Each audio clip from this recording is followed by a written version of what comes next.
How are you going right now? How is everything treating you over there in the UK at the moment? It's fine. I mean, I've only been home a day um, because it's Mm, festival season over in Europe, so we tend to spend quite a lot of time away over the summer, just flying here and there, doing different festivals and stuff. mm, So I, it's quite enjoyable for the most part. I mean, there's mm. some travel days that are harder than others, but Yeah. it's kind of nice. Well, you get to see some cool stuff. And yeah, it's also nice to get home for a few days just to do your washing and go out for a few days and do a few things around the house that need doing and things like that. So it's yeah, it's all good. Mm, mm. And you guys have been touring for a long time, and you're known for having a pretty comprehensive touring circuit when you do it. How are you feeling with after all this time just doing the touring circuit? Does it ever feel sort of a little bit kind of almost Groundhog Day because there's been so many tours, or is it still special each time? So just sort of curious about that. Um, it's not. I wouldn't say it's Groundhog Day-ish. I mean, I look forward to different parts of it. Mm, Um, enjoy different parts, and everyone's different. Everyone enjoys different parts of it. mm, Uh, for me, I'm not a particularly social person. mm. But the hardest bit for me is being squashed in a space with quite a few people for extended lengths of time. Yeah. I tend to be quite insular, but I enjoy seeing different things and Mm, uh, you know traveling around. I don't enjoy the actual travel, but being in different places is yeah. pretty nice. No, it's not Groundhog Days because every time you tour with different people and different bands. I mean, we're the same guys in the band, but you Mm, get to hang out with different people with different life experiences, different music, and it can be an eye opener. We just did the second part of our European tour with a band called Coven, mm, CWN, so Coven, I think it's pronounced. Kind of a newish band, and mm, yeah, it's interesting that they were really cool. I watched them every night, and it was, sometimes it's just really nice to connect and be excited by something. mm, And mm, that happens on tour quite a lot. mm. That's fantastic. And in terms of for yourself, like if you're feeling like do you have any sort of strategies to manage that when you're feeling like you've been too kind of sardine, tin can, like jammed in with too many people? Do you just sort of let the guys know, look, man, I've got to go for a walk or go to a gallery or something? Like I'm feeling the pinch a bit here with being surrounded by too many people for too long. Is there anything you sort of ways that you sort of help yourself manage that when you're on tour? Yeah, we all do. Mm, And I think that's one of the secrets to our longevity and the same mm, guys band is it's not all the reason, but it's one of the reasons is you know how much space to give each other. yeah. You know when to push, you know when not to push, you know when to leave someone alone. Mm, And we all do it very well. So it's like, yeah, I'm probably the most insular one of the mm, group. So I tend to be in my own world a lot, mm, headphones or whatever. And other guys are the opposite. Another guy will be opposite, and other guys will be in between that. mm. So Nick, our singer, loves to talk, as singers do. Yeah. Funnily enough. And he's kind of like the life and soul of the party, Yeah. which is it's cool. It's great. Mm, He makes everyone laugh. And sense of humor is important when you're away for extended periods and stuff. So it's yeah, everyone has their own thing. Everyone has their own thing, and whether it's music, books, games, films, uh, galleries, walking around, whatever it may be. mm, Um, but you need your own space, of course. mm. And on that note too, it's funny because you're saying humor is important, and I Mm. feel like because you guys are steeped in such, although you've spoken in many interviews, you guys have all spoken in many interviews that hey, this is actually music that makes us happy, music that helps us feel good listening to it and playing it. It's also interesting, mentioning things like humor and socializing and that sort of thing when a lot of people look at things like gothic rock and doom metal, and the trope is these sort of, people might expect you guys to be mopier or depressive or anything like that. Like that sort of For me, that's kind of the superficial archetype of what someone might think of a band like Paradise Lost, and I'm guessing the reality is quite different. It is quite different. We kind of we take the music seriously, but everything that surrounds it we kind of don't take too seriously. Mm, Um, and yeah, I mean, there are elements of um, darkness to people's personalities, but that's across the board. Everyone's like that. Everyone has, shades of grey in their personalities. Um, mm. Again, our singer Nick, his nickname is Moans within the group because he likes to moan a lot. But none of it's serious. It's not serious. I can be pretty miserable and stuff a lot of the time, but it's Mm, it's all with a pinch of salt, really. I mean, I think mm. the reason why we gained a reputation for being a bit miserable within the band circuit, festival circuit, things like that, it's not because we are, it's because we're not big buddy guys. Yeah, Like American yeah, guys all hanging out together backstage and high-fiving and whooping and stuff yeah. all day long. And we just kind of sit in a circle, just talking to Mm, each other, and mm, we're kind of known for that. mm, But that's our thing. mm. It's like if you had a huge festival of plumbers, you wouldn't get all plumbers hanging out with each other. It's just because you're a musician doesn't mean to say you hang out with other musicians. It's not the Mm. point.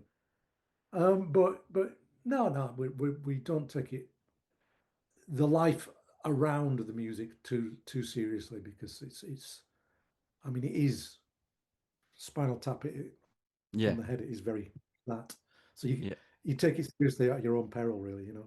yeah. Do you feel like that's often like you guys actually being able to just engage with each other like that, not necessarily having to have, go out and rage over every single tour date. That's got to add to the longevity too as well.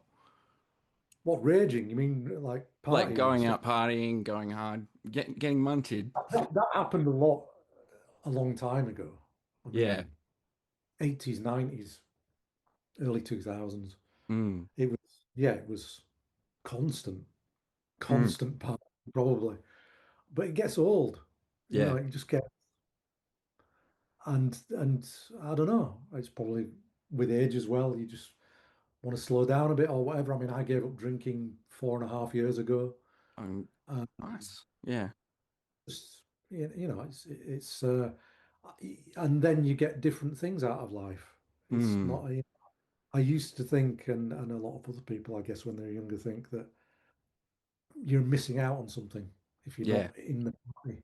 Mm, And these days, I don't feel like that. I don't feel like I need mm, to be part of anything particularly. It's just like I've got a very inquisitive mind, and that's mm. enough.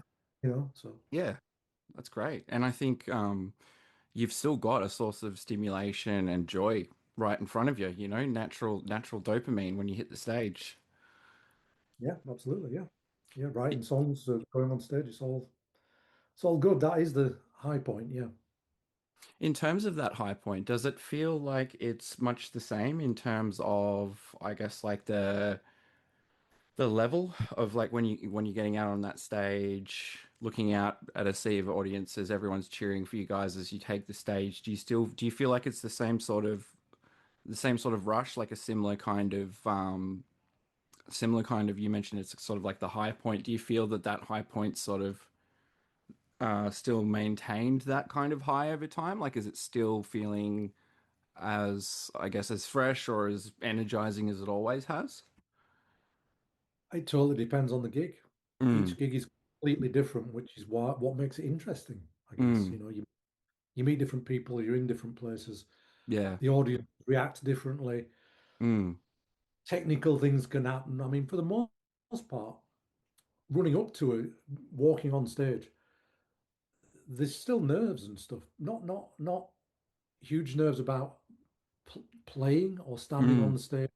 More, you want everything to work right. You want yep. everything to look right and feel right. Mm, And, and I think if you don't get nervous about those things, even a little bit, I guess it means you don't really care too much. mm, Um, so yeah, we still get that rush of nerves and that adrenaline rush. Mm, And when you're on stage, if someone's like holding up a sign or singing your words back to you or whatever, yeah, I don't see how that can get old, really. absolutely.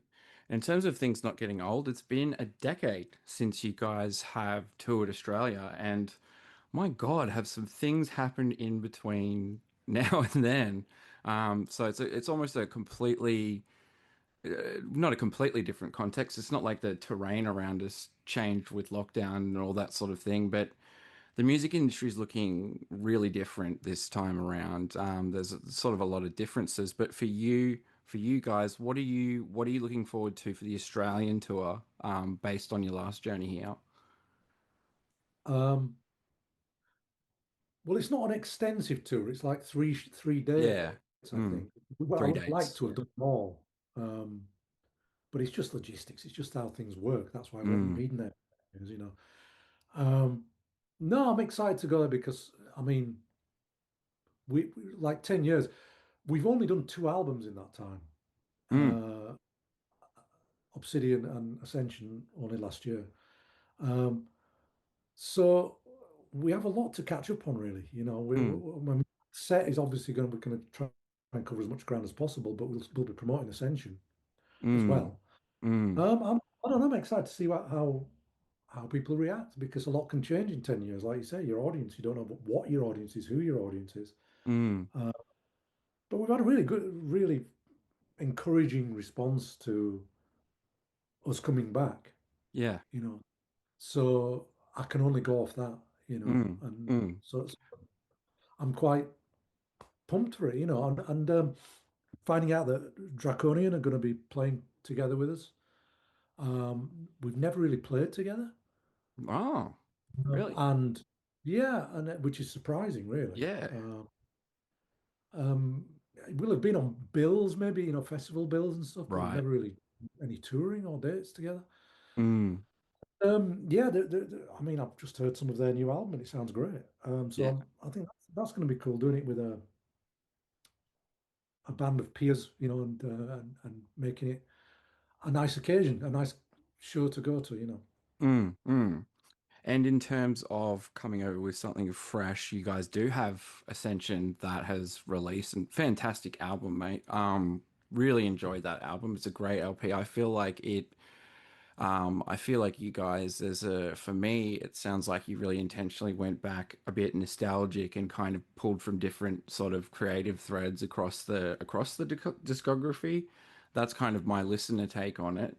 But for you guys, in terms of how's it been feeling and how's the kind of response to Ascension material when that's been played live? Um, well, we've been opening with Serpent on the Cross, the track, Nice. and it's just such a good opener. Mm, It, 'Cause it works on a few levels. It's got this very moody intro, a really heavy slow part, and then an upbeat part that just yeah. it kind of draws the audience in exactly as you want it to. So we're really happy with how that went. We've been on and off playing Salvation depending on the gig. Mm, Salvation is very slow. It's the slowest track on the record. It's mm, kind of a Christmassy song. mhm. Um, and yeah, that's really cool. And because we play it sporadically, people don't know when we're going to do it. So it's Yeah. you know, it's, um, so yeah, we're happy with the response. We've done a few festivals now. We did two European tours off the back of it. We've yet to go to South America with it, which we Mm, should be doing soon. When we go to Oz, we're doing Japan, China, and India on the way. mm. So yeah, I think the album's got a lot of legs, and we Yeah. intend to do that. We intend to keep it, play wherever anyone wants us to play it. And I think it, the kind of album that it is, it's it's it was written. Not all albums are written like that, but this album was very much written to be played live. Right. Uh, it wasn't so much of a like headphone album, which sometimes we do. We do a lot of Mm, tracks like mm. the majority of Ascension was, like you say, it was drawn on the inspiration. the initial inspiration was a period of our history from maybe 90 to 94, 95. The feeling of that era, Mm. not necessarily trying to recreate any album, but the feeling of that era. And all that stuff was kind of, yeah, live was its forte. And that's what seems to be how it's working out. Yeah. That's sounds fantastic, man. And in terms of, I'm just thinking about, obviously your sets, there's a lot of full album tours happening and 20-year of and 30-year of. It seems to be kind of the thing at the moment with a lot of tours, but with you guys having a sort of a more disparate set list. How does it feel for you? You mentioned, some songs being from headphone albums. Do you find it sort of feels different for you playing those headphone album songs live versus the, say, more made for, like, say, Serpents versus something from a more that's more intended to be listened to with headphones? Do you feel that there's kind of a difference there or not really? Yeah, there's Mm, definitely um, because the intention from the off is to make a song that's more moody or mm, meant to be something that as pure escapism takes the listener away somewhere. mm, It's not necessarily the right environment to play it in a club or mm, it's maybe doesn't translate as well mm, as a song that from the off was made to be played in a venue. mm, Um, so yeah, there's a big difference, big difference. I mean, we found that out doing those album tours ourselves, not tours. We haven't really done a tour. When people play albums in their entirety, I really don't like that. We've mm. done it. We've done it a couple of times, and I get it from a fan perspective that it's like maybe they haven't even listened to metal music since that album was made or whatever, and Yeah, it's it's like the a fan service kind of nostalgia trip sort of thing. totally Yeah, get it. yeah. But we have seen when we do them. For instance, we did Gothic at Roadburn Festival, Mm, and as much as I enjoyed doing it, two or three of the tracks, it's like this is why we don't play these songs live, right, because it's kind of a you just stand and watch because there's nothing else you can do. It's right. they weren't meant to be people crowd surfing to them. There was never the intention. So to bring that out into the live arena doesn't really translate too well. And yeah, for the most part, we have at least one, two, three songs like that on every album. Mm, Some more than others. And like I say, Ascension is less that way. It's more yeah. geared towards a live sound thing. Was that a conscious decision? Did you guys kind of do a bit of a review of your Discog or just sort of get together and go, why don't we make a little bit more of a purpose-built, like kind of built for purpose? Like obviously you're still writing and wanting to express yourself creatively and have like a lot of mood, tone, and atmosphere. But was it sort of a collective decision, or did that happen more organically with writing Ascension? Well, writing Ascension was tough, I have to say. Okay, I tried to write it a couple of times and it didn't work out. okay. Hence well, it's not just the five. There's a 5 year period between Obsidian and Ascension. It's the longest time I've ever taken, which I don't Mm, necessarily think is a bad thing, especially for a band of our age. yeah, yeah. Um, but I did spend about 2 years of that writing the album. I had 7 or 8 tracks, and then just one day realized that I didn't like any of it and Right. didn't think it was working and scrapped the whole thing. And then took time out. And in the time out that we had, we were asked to do a couple of shows of Icon album in its entirety Mm, for an anniversary, which we did. mm, Uh, and relearning those tracks and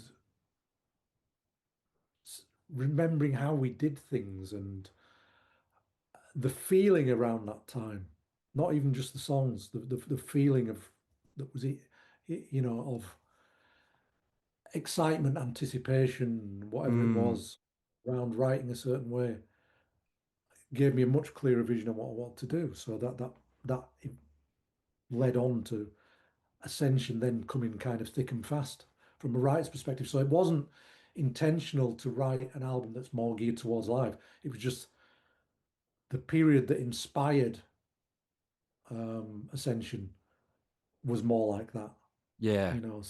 So as a byproduct, then the album became that. Mm. Mm. So it's sort of like the seeds were sown just through the process of like the time passing between the albums, and it, almost as though the previous LP might have been a bit of a springboard into Ascension in terms of the way you wrote it as well. No, because No? usually every record we write, Mm. one of the songs from the previous album you can see as a direct link between the albums. Mm. I'll give you a quick, for instance, we did a track called Beneath Broken Earth, Mm. or an album we had called Plague Within. And it's the only song like that on the album. It's brutally slow, Mm. uh, doom. I mean, it's crazily doom-laden track. And it was written last minute, and it became my favorite song on the album. So as a result, we did the Medusa album after it, which then became this fuzzed out doom record. You know, and so you can usually see this correlation across our back catalogue, like one track steers an album a certain way, but that didn't really happen between Obsidian and Ascension. It Mm. started in the early writing process, but then all that was scrapped. And then Ascension was just taken as a totally separate thing. So that I can't draw a full line between Obsidian and Ascension apart Yeah. from it's the same playing it, you know. Is that sort of the like kind of is that a bit of an oddity? Is that a bit of a rarity for you? Because you mentioned that there are links throughout the discography. Is that kind of like the breaking of a long thread, or is it sort of more a bit, there might be a couple of threads between albums and then a more standalone album, if that makes sense? Because Yeah. a lot of your albums can be quite stylistically different too. Yeah. And I think it's a breaking of a long thread, and it's not on purpose. It was Mm, just it was just because it's the first time that I've experienced proper writer's block, I think. yeah, I've had dry periods, as everyone does, where you're just like, okay, what do we do now? Maybe try this, maybe try that. Um, and that's always been my way. Like, take a few months out, reevaluate, start throwing stuff against the wall, see what sticks. yeah. Uh, Feels right, but that didn't happen with this one. Mm, Um, I had proper doubts as to whether I wanted to continue because I was like, this is like, wow. I think we've done all we can do, Yeah, yeah. and nothing is exciting me. And then we did the icon shows that I said, and all of a sudden, well, there was a big event that happened at the same time. Um, I think I've discussed this before, so I can say it. My older brother killed himself, Andrew McIntosh, by the way. Ah, He jumped off yes. a I'm sorry to hear that. um, Yeah. he jumped off a bridge the night before the last icon show. Mm, Um, and it all led me into this um, place where it was like, I want to recreate this other time yeah. now. I don't want it now. I want to Yeah. be somewhere else. Of course. And Yeah. I think that leaked into it. I think the icon thing leaked into it. And just when I started writing it, I was having a lot of fun doing it. And Mm, it's that's the album title Ascension as well is a byproduct of that really because um it's to do with dissociative disorder, which is the modern um, psychiatric explanation for things like the ascension and nirvana and mm, things that people for centuries have tried to achieve. This mm. golden sensation, this out of body experience. Um, and I kind of had it, but it was dissociative disorder. So it Yeah. was like, so yeah, it was a lot of things culminated into pulling me back out of this writer's block. Mm, Um, and yeah, and it was a hell of a process, but it was ultimately an enjoyable one.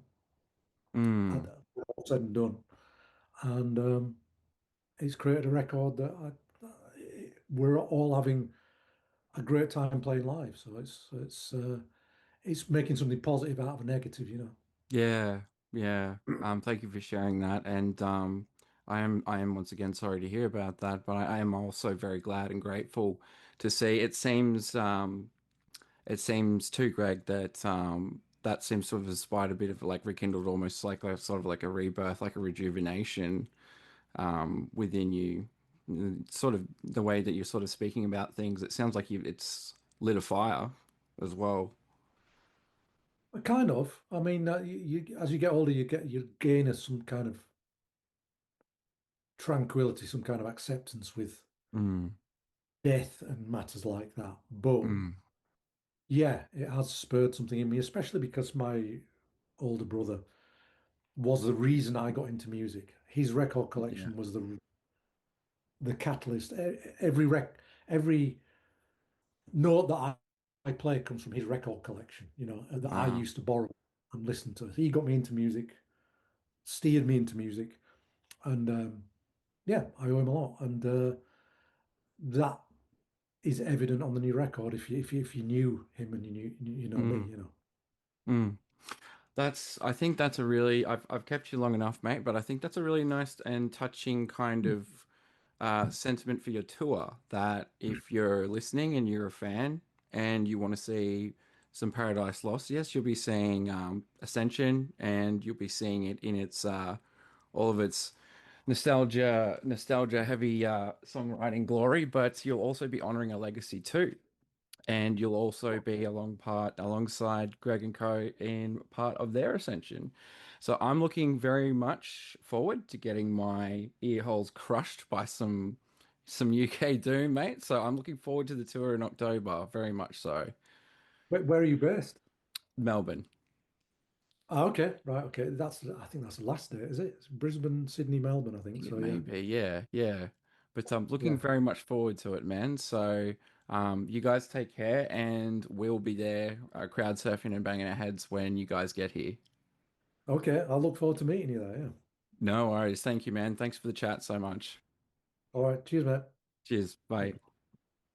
Okay, thank you so much to our friends at Nuclear Blast, and of course, the wonderful Greg McIntosh for joining us for a very illustrious and introspective discussion. Not really a usual musician interview, that one, and I always enjoy talking to the Paradise Lost guys because they have interesting perspectives on things.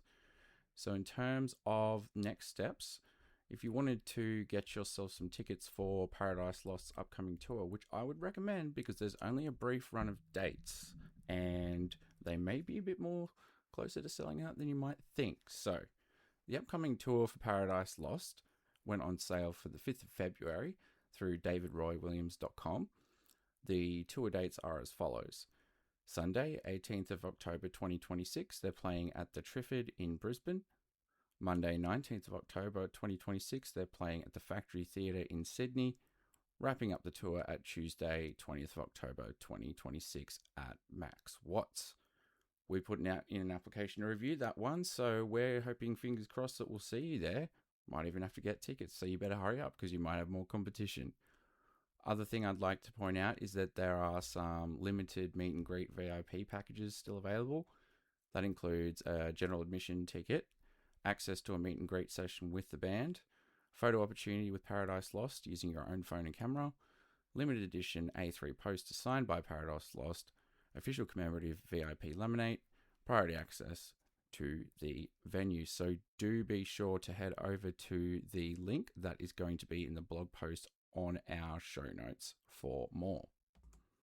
Okay, so if you've been listening along with recent interview episodes, you'll know that I've been doing a little bit of an inner strength check radio segment where we feature artists and bands, big and small.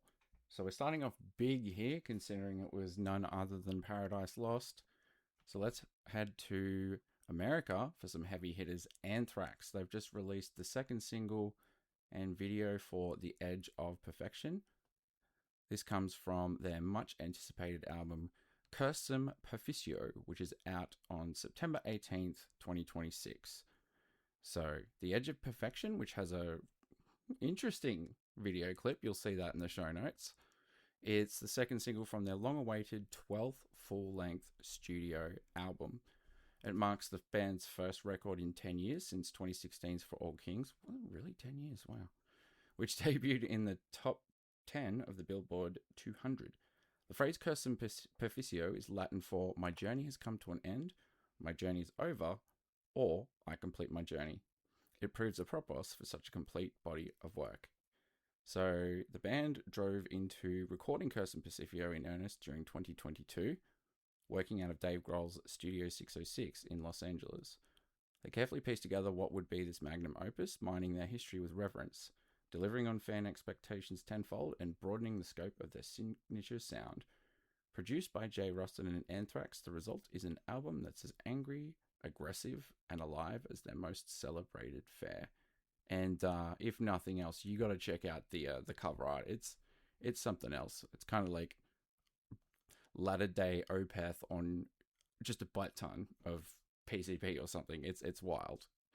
You'll be able to check out that video, all the deets you need, pre-order links, all that great stuff on the website. But for now, let's get thrashing.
love to hear your thoughts on the new singles so far. So that was The Edge of Perfection by US thrash metal veterans ANTHRAX. They've also got the other single, It's for the Kids, out. So the new album will be out in September, but you can have a listen to those, stream the tracks, and also check out the videos for those on our website.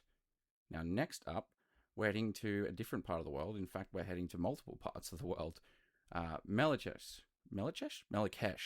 announced their new EP, Sentinels of Shamash, back in February of 2026. This is one that I've circled back to, especially with their signing to Reigning Phoenix Music. So I'm going to read the brief from the artists themselves. So Melechesh have announced their brand new EP, Sentinels of Shamash, set for release on April 10th via Reigning Phoenix Music. So obviously it's out. The EP marks the band's first offering through their new label home and continues the Jerusalem-born, Netherlands-based Mesopotamian blackened thrash unit's long-standing exploration of ancient, mythic, and cosmic themes. So this new EP marks the band's first new music since 2015's Enki. Regarding the signing and the EP, the band have shared the following quote. We're proud to have signed with Reigning Phoenix Music, a label run by true fans who deliver professionalism and a personal touch. After some delays which were not in our hands, and which we have now overcome, we're ready to present our new EP, Sentinels of Shamash, unrelenting, diverse, and true to the Melechesh spirit. We know all about the anticipation and patience you all displayed, so we only deliver the best for you. Now, the focus is to play live everywhere and bring the new songs to the stage, while continuing writing and reworking new material for the next, without limiting creativity. So we'll be able to get some links. You'll be able to get links to the EP, as well as the official lyric video for this track, which is a real ripper. I really enjoy this one. Raptors of Anzu, Anzu. This is Melechesh. Melechesh.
Oh, how good was that? Always love me a bit of Melekesh, even if I pronounce it wrongly. Ripping stuff. It's a great EP, and I'm really looking forward to new material. So, congrats to the signing to RPM, boys. I know it's a few months late, but hey, better late than never. And all the best of luck in writing new material. Now, next up, this is a bit of an interesting one. This was a promo. I had a read of the release and went, oh, oh, okay, interesting. So, this is for ANNIHILUS Mundi. They are an independent band. They will be releasing their LP. It's 77 minutes. I'll do the read in a second, but it's a long album. It's an interesting one. I'm not normally into the sort of more trad, I guess, less extreme metal end of the prog spectrum. It kind of has to be fairly specific for me these days. Not as much of a prog kid as I used to be. However, I actually really enjoyed this one, and I got into it through the theme. So, genre-fusing progressive project ANNIHILUS Mundi is preparing to unleash the forthcoming sophomore full-length The Dead Sea Scrolls on November 6, 2026. The 77-minute-long concept album explores the personal lived experiences of composer and lyricist Daniel Ceylon. In a fusion of genres and art forms, ANNIHILUS Mundi reconceptualizes the album's central ideas through Hideaki Anno's notorious 1995 anime series Neon Genesis Evangelion and its subsequent 1997 film The End of Evangelion. Now, I'm really, really not an anime fan, and I'm sure a lot of younger anime fans would think me of something as an anime boomer. You know, I only like the kind of big hits, Ghost in the Shell, Neon Genesis Evangelion, but the end of Evangelion, if you've never seen that movie and you've seen the ending, it's a trip. It's a trip, and it is layered in so much religious iconography, it's not funny. So I find that a very interesting take to be doing an album titled The Dead Sea Scrolls, based on your personal experience, interpreted through the lens of an anime classic. So, the track that we are going to feature today is called Absolute Terror. Enjoy the psychological terror through progressive metal.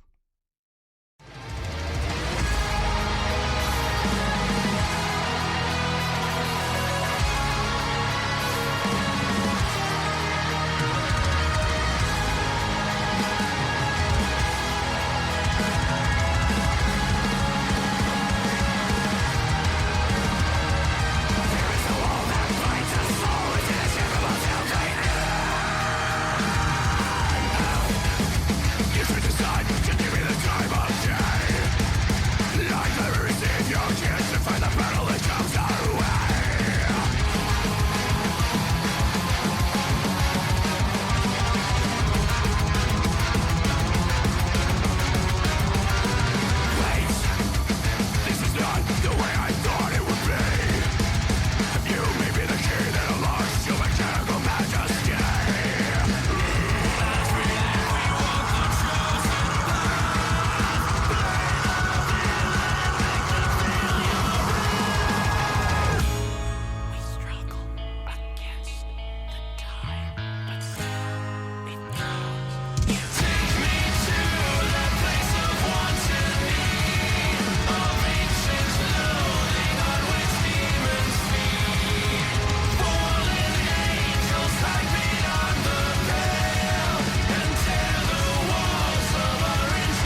That was an epic one. Lots going on.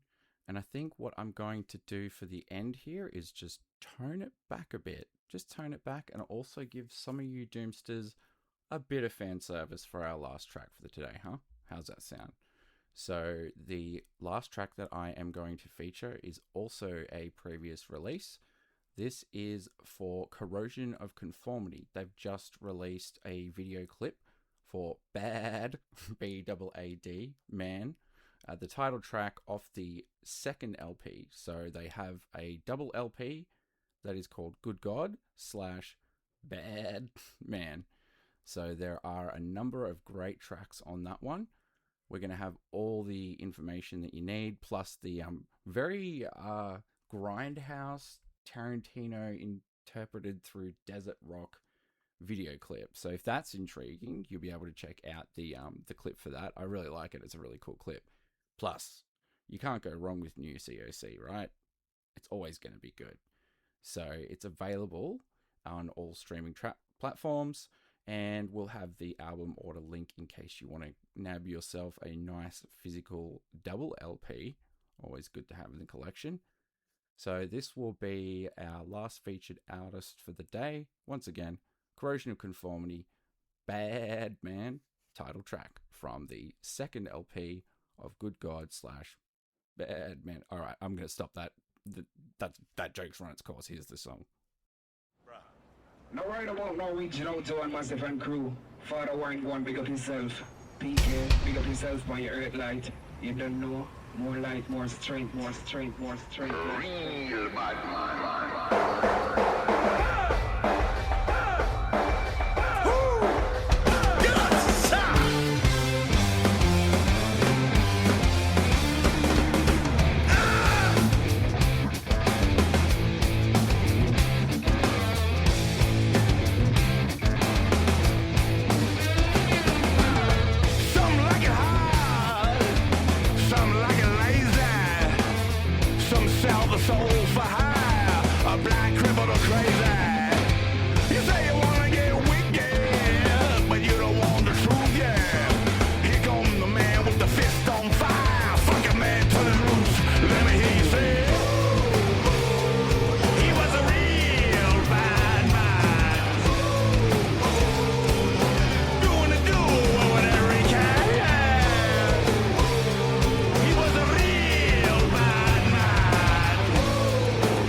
radio segment for today, and indeed the episode. If you enjoyed this episode, including the interview or any of the featured artists, please check out our links and consider subscribing to our Patreon. Your support helps us keep the podcast and blog ad-free, cover our operational costs, and continue promoting music, leisure, the arts, and mental health. Patreon members also get access to a number of benefits, so if you'd like to support the work and be part of the community, we'd love to have you there. Otherwise, I'll see you next time, and as per my usual sign-off, peace, love, and grindcore. Take it easy, everyone. Cheers.